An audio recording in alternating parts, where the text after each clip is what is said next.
The ride, despite the fact that I would say personally, it's not one of my personal favorite episodes, but I will say I feel like it's another one of those episodes that when you think Seinfeld, you think about the Marble Rye. So I give it that credit that even though it's not my favorite, I feel it's viewed as one of the better episodes of the series, which I can agree with, but still not one of my personal favorites that I like to go out of my way to watch, but still great. I feel like from the inside look, it was a very heavily Carol Leifer influence episode with a lot of her ideas being put into this episode. Starting off with the idea of George's parents having dinner with Susan's parents, and she had an incident from a story a friend told her from back in high school, where someone came to a dinner party and they brought, like a loaf of bread, but they forgot to serve the bread by mistake. And then, I think it was that, they weren't happy the bread wasn't served, that they took the bread back without, the host noticing. Which led to the story about, again, George, who was a nervous wreck, about his parents, meaning Susan's parents. And of course, they said they wanted to stop and get, a marble rye at Schnitzer's, which was the first time we've seen Schnitzer's. Well, it was called the Royal Bakery, but we went back to the same set for the bakery where Jerry and Elaine went back in the dinner party episode when they got the chocolate babka and the black and white cookie. And also where Jerry's mom streak ended, if you remember. 14 years down the drain. So of course, they go get that. And then, of course, the dinner party just does not go well at all whatsoever. Not so well at all. So so then, of course, they didn't get along. Like, the only thing I can remember that was really discussed that was just awkward enough way it was Frank Costanza talking about, you have the hen, the rooster, and the chicken. The rooster is having sex with the chicken. So who is having sex with the hen? And, of course, Mr. Ross, who was just not appealing, was like, they're all chickens. The rooster's having sex with all of them. And then Frank Costanza goes, that's perverse, but yeah. It didn't go well at all whatsoever. George had every right to fret. And of course, on the car on the way home, his parents were complaining about it. They were upset, of course, that they didn't serve any type of cake or anything with the coffee afterwards, which I think is impolite. And then, of course, they also found out that they didn't serve the marble rye. So then, of course, George is trying to come up with some type of scheme, though, because the Rosses didn't know that they took the rye. So, which, of course, I think they, there was a back and forth, cut between scenes of maybe, this happened with the rye, this happened, somewhat back and forth. So George obviously feeling very uncomfortable, wants to find some way to get the rye back into the Rosses' kitchen without them noticing that it got put back there. So, how's he going to do that? Well, let's talk about how the rest of the episode led up to it. Another idea that Carol Leifer had. Now, originally, she wanted this idea for George. There was the Price Club, where she had the idea of George, buying Susan an engagement ring from the Price Club. Just something, super cheap and whatnot, like the invitations that he used for their wedding upcoming episode. Throwing a hint out there. But, of course, that idea got scratched. Then she thought that would still be kind of an idea for Kramer. One of Kramer's crazy ideas, where he bought all this food from the Price Club, but it was too much that he had no room to store it. And he also he won't be able to use it because it's all going to go bad at some point. And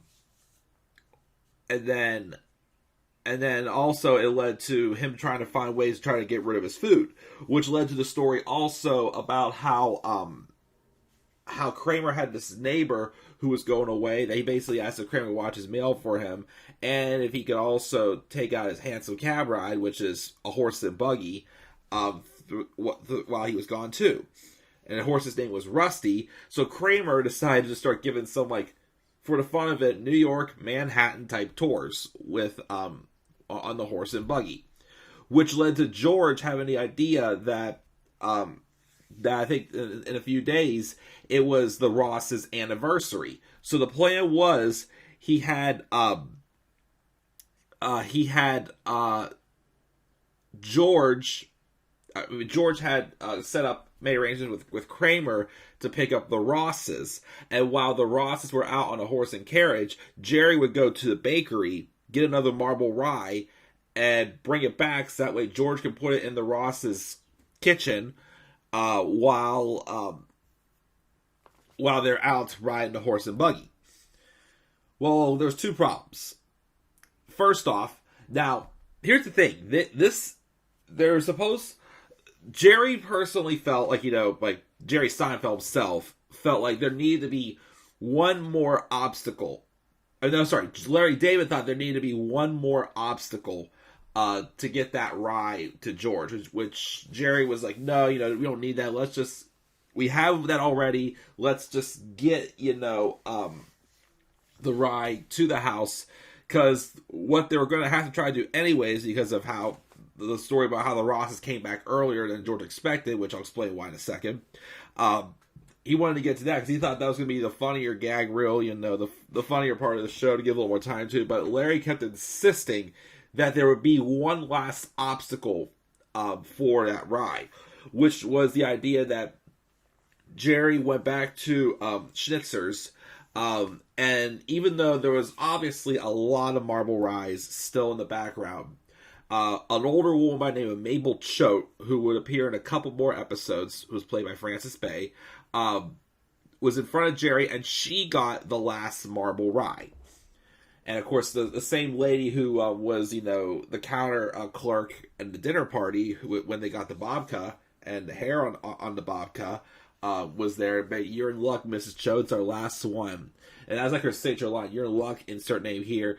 It's our last one. So the idea was Jerry was super desperate to get that marble rye that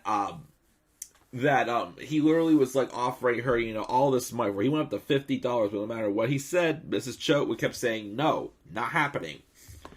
It got to the point where Jerry literally, like, played tug of war with this poor old woman over that marble rye, and he even called her an old bag. He goes, shut up, you old bag! Rips it out of her hands and runs off.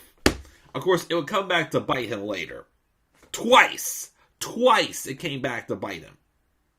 I think one of them's coming up, actually, but we'll talk about that when we get to that episode. So yeah, he goes run off the marble rye, and then Kramer, before he had picked up the Rosses, obviously, again, admitting that he had way too much food, he wouldn't be able to finish it all. Yeah, he got from the Price Club. He starts feeding his horse, the horse Rusty, beefarino. Well, while they were on the ride, and of course George is like fretting, just waiting for Jerry to get back, and of course, he had the issues with the rye. Kramer came back earlier because Rusty got kind of gassy from the beefarino, and he just ripped some SBDs, let's put it that way. Kramer's noticing, trying not to make sure the Rosses don't notice, but they notice, and then they went off, and then they're not happy, so they got sent back early, just as Jerry's about to arrive with the marble rye. So now they got to come up with a plan B to get that rye inside, now that the Rosses are back. So George goes up to, like, the bedroom window, that's like, a few stories, like, several stories up. So there was a good gag reel, I think, with this also. This scene when they were outside was actually a shot at Paramount Studios, I believe it was.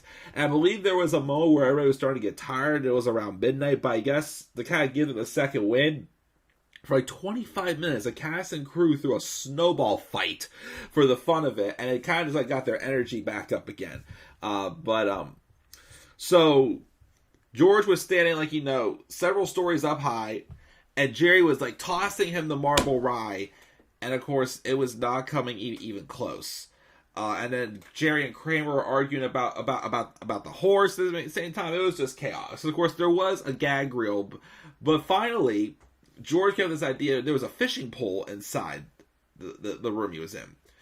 So he grabbed the fishing pole, and he shot that down, and they were able to, attach the rye to the pole, pulled it up, and George was just about to succeed with it, and somehow sneak that rye back into the kitchen. However, he turns around, and he got busted by Susan and her parents. So, all that, just for George, of course, again, to be caught in his own lies, as always. So, yeah, George's parents and Susan's parents don't mesh. Again, just another story forming more cracks in it. But we also talk about Elaine. What was Elaine up to in this episode? Elaine was kind of somewhat off on her own in this episode. So Elaine's story actually also came from Carol Leifer, who had this.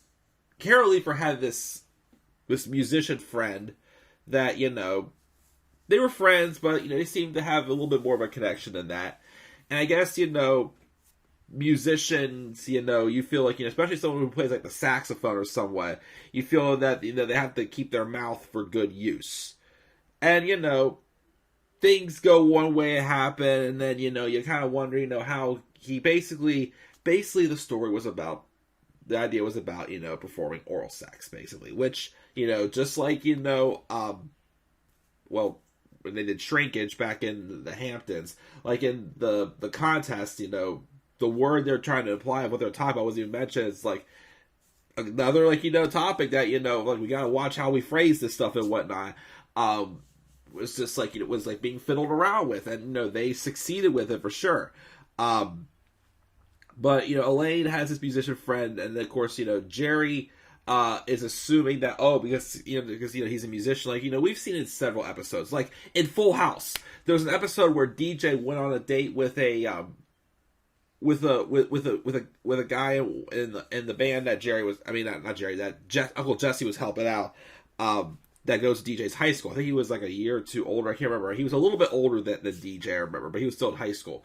But basically, he was exactly how Uncle Jesse was, in a band,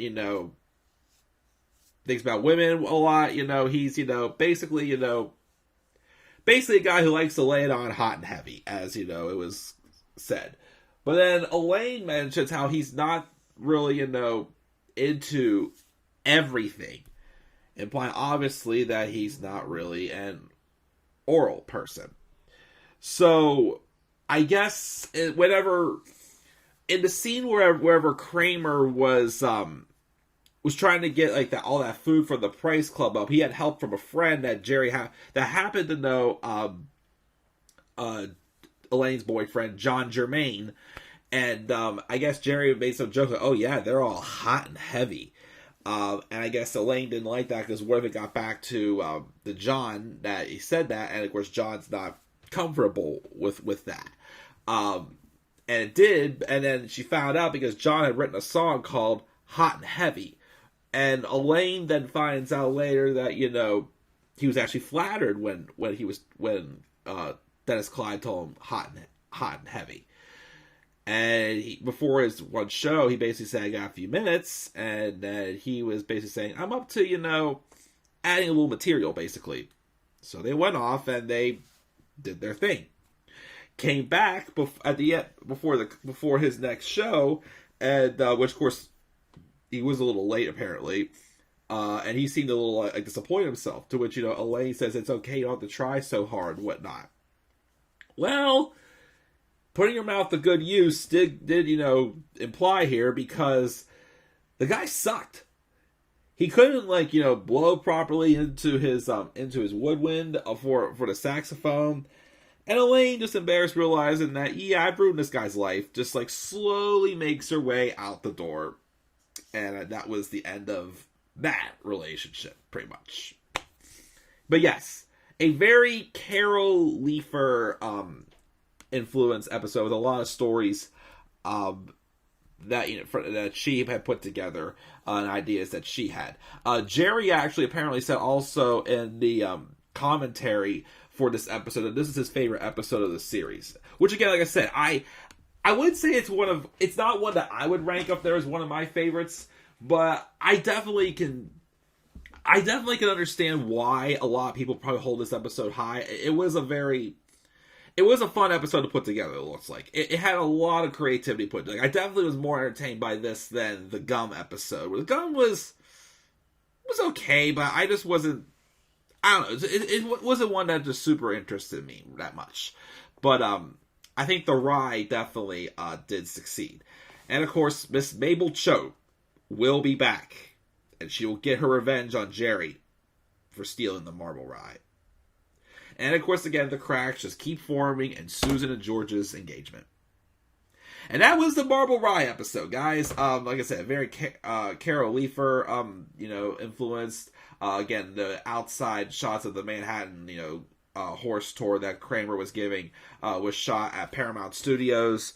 And like I said, too, the idea of Jerry taking the rye off an old woman was like a last obstacle that Larry David felt was needed when Jerry didn't. So, a little bit of disagreement there, but, there was that. But that is the Rye episode. The next episode is The Caddy, which we meet another very well-known reoccurring character that I honestly did not realize had not appeared yet. I didn't realize it took this long for this reoccurring character to make their first appearance. I thought they came around a little sooner than that. We'll talk about her next. The Brawless Wonder. Who is that? We'll find out next in The Caddy. And also, we do see the return as well of Jackie Childs. We'll talk about all that in the next episode, The Caddy. Which, again, I definitely...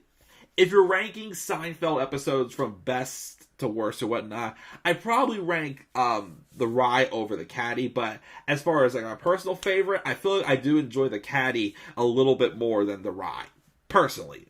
But you'll be the judge. We'll talk about that next in The Caddy. So guys, once again, what are your thoughts on the Rye episode? Make sure you leave thoughts down in the comment section below. Do you think this is one of the best episodes of the series? And be sure as always to slap a like on the video and subscribe for more content on my channel. And follow me on Twitter as well at DemandAirboy93. Until then guys, I'm checking out. I'll see you all later. Have a great rest of your day. And peace out everybody.